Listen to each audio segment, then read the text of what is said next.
మీ business ఏదైనా మీ ఊర్లో promotion చేయాలంటే అది సుమన్ టీవీతోనే సాధ్యం. ఇప్పుడే సంప్రదించండి. యాదాద్రి భువనగిరి జిల్లాలో ఉన్నటువంటి తహసీల్దార్ల కొరత తీరిందని చెప్పవచ్చు. ఎందుకంటే ఎలక్షన్ల ముందు బదిలీపై వెళ్ళి ఉన్నటువంటి వారంతా కూడా తిరిగి వచ్చారు. కాబట్టి వాళ్ళందరూ కూడా పోస్టింగ్స్ ఇచ్చినటువంటి పరిస్థితి. నిన్న మొన్నటి వరకు ఒక్కొక్క ఎంఆర్ఓ రెండు తహసీల్ చూసినటువంటి పరిస్థితుల్లో ఇప్పుడు మాత్రము మొత్తం కూడా ఫుల్ఫిల్ అయినని చెప్పవచ్చు. నిజంగా మరి కలెక్టర్ దూకుడుగా వ్యవహరిస్తున్నాడు. ఎందుకంటే నిన్న మొన్నటి వరకు ధాన్యం కొనుగోలుకు సంబంధించి చాలా వేగవంతంగా ధాన్యం కొనాలి. ఎందుకంటే అకాల వర్షాల వల్ల భారీగా రైతులు నష్టపోతున్నారు. కాబట్టి దానివల్ల ఇబ్బంది కలగొద్దు, ధాన్యాన్ని వెంబడెంబడే కొనాలని చెప్పి ప్రతి ఒక్క ఆఫీసర్ను చేసినట్టు, అందులో భాగంగా ఎంఆర్ఓలు కూడా తిరగాలి, ప్రతి సెంటర్ను తిరగాలని చెప్పినట్టు సందర్భం. నిజంగా మరి నిన్న మొన్నటి వరకు రెవెన్యూ వ్యవస్థలో ఒక్కొక్క సెంటర్ అంటే రెండు ఎంఆర్ఓ వ్యవస్థకు ఒక్కొక్కరు పనిచేసేది. ఇప్పుడు మొత్తం కూడా చూసినట్లయితే యాదాద్రి జిల్లాలో మొత్తం ఎంఆర్ఓలు అందరూ కూడా ఫుల్ అయినటువంటి పరిస్థితి చూస్తున్నాం. యాదగిరిగుట్టకు గణేష్ నాయక్ రావడం జరిగింది. అదేవిధంగా ఆలేరుకు ఆంజనేయులు, భువనగిరి అంజిరెడ్డి, బీబీనగర్ వచ్చేసి శ్యామ్ ప్రసాద్ రెడ్డి, పోచంపల్లి వచ్చేసి శ్రీనివాస్ రెడ్డి, వలిగొండ దశరథ్ నాయక్, చౌటుప్పల్ వచ్చేసి మీరాబాయి, అదేవిధంగా గుండాల హరికృష్ణ, మోత్కూర్ జ్యోతి, అదేవిధంగా కలెక్టరేట్ కు ఇద్దరిని కేటాయించారు. నిజంగా మరి తహసీల్దార్లంతా కూడా ఇప్పుడు ఉన్నటువంటి సందర్భంలో మొత్తం అన్ని తహసీల్దార్ కార్యాలయంలో తహసీల్దార్ ఉన్నారు. కాబట్టి అందరూ కూడా చురుగ్గా పనిచేయాలి. ఎందుకంటే యాదాద్రి జిల్లాలో ఉన్నటువంటి ఇప్పుడు భూభారతి వస్తుంది. భూభారతి చట్టం ప్రకారం ప్రతి ఒక్కరికి రైతులకు అవగాహన కల్పించాలి. ఈ భూభారతి రెవెన్యూ సదస్సులు ఉంటాయి. కాబట్టి తహసీల్దార్లు అందరూ కూడా రోజువారీగా తహసీల్దార్లు అంతా కూడా సమన్వయంతో పనిచేయాలి. అటు డీటీ కావచ్చు, అదేవిధంగా సర్వేరు మాకు ఉన్నటువంటి సిబ్బందితో కలిసి సమన్వయంతో పనిచేసి ప్రతి రైతుకు లాభం చేకూరే విధంగా చేయాలని చెప్పి కలెక్టర్ చెప్పినటువంటి సందర్భం చెప్పవచ్చు.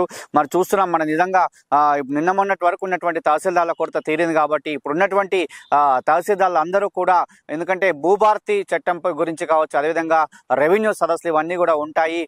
ప్రతి రైతుకు లాభం చేకూరే ఉండాలి. ఎందుకంటే ముఖ్యమంత్రి రేవంత్ రెడ్డి భూభారతి చట్టం అందుకే తీసుకువచ్చాడు. గతంలో జరిగినటువంటి ధరణిలో ఉన్నటువంటి సమస్యలను అన్ని కూడా ఇక్కడ భూభారతిలో సమస్యలు పరిష్కారం చేయాలి. కాబట్టి మనం నిన్న మొన్న చూసాం, ఆత్మకూరు మండల్ పైలట్ ప్రాజెక్ట్ గా తీసుకున్నారు యాదాద్రి జిల్లాలో.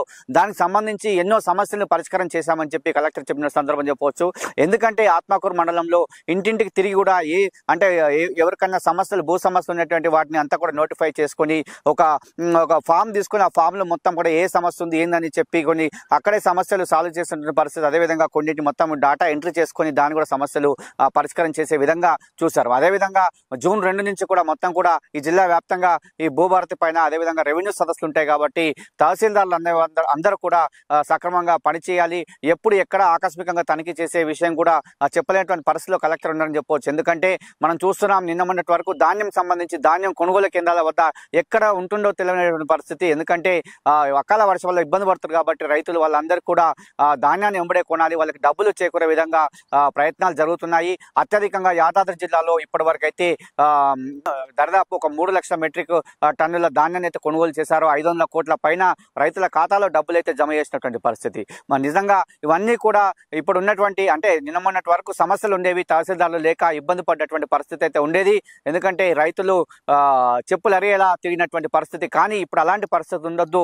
ఎందుకంటే ప్రతి ఒక్కరు ఇప్పుడు ఉన్నారు, పనిచేయాలి, సక్రమంగా పనిచేసి వాళ్ళందరికీ న్యాయం చేయాలి. కాబట్టి రైతులను దృష్టిలో పెట్టుకొని వారికి ఉన్నటువంటి సమస్యలను పరిష్కరించే విధంగా ముందుకెళ్లాలని చెప్పి కలెక్టర్ ఎన్నోసార్లు చెప్పినట్టు సందర్భము. మొన్న గ్రీవెన్స్ ప్రజావాణిలో కూడా అదే చెప్తున్నాడు.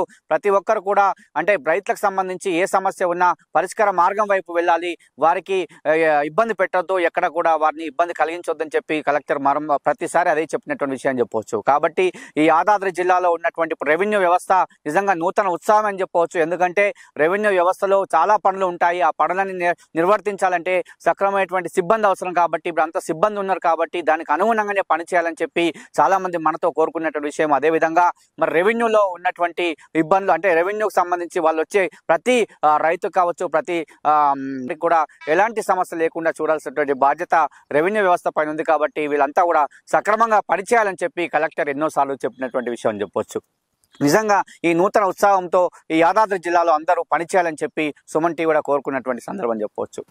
ఇది ఎంఆర్ఓల భర్తీకి సంబంధించి విషయాలు. కెమెరామెన్ అరుణ్తో శరత్, యాదాద్రి భువనగిరి జిల్లా.